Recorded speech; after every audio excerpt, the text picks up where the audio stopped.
Uusi pohjoisamerikkalainen jääkiekon ammattilaissarja PWHL eli Professional Women's Hockey League aloittaa tammikuussa 2024.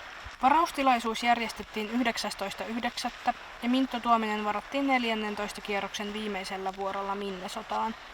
Millainen varaustilaisuus käytännössä oli? Sama asia kuin NHL:ssä on drafti, niin nyt oli semmoinen ja oikeastaan niin kuin Minnesotan joukkoja nyt omistaa mun oikeudet, että he saa tarjoa mulle sopimusta. Asiat voivat edetä nopeallakin tahdilla.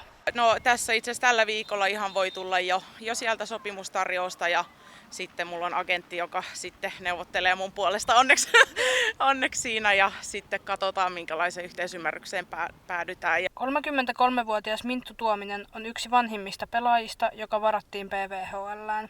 Uran kannalta tällä on suuri merkitys. On se sellainen niin kuin ehkä tietynlainen sinetti ja testamentti sille, että on tehnyt niin kuin oikeat asiat omalla uralla ja pystyisi vielä pärjää tuolla ihan huipputasolla. Jo paljon kokeneena pelaajana Mintulla on vielä muutamia tavoitteita urallaan. Totta kai se olisi hieno vielä tuollaisessa niin kuin naisten NRissä.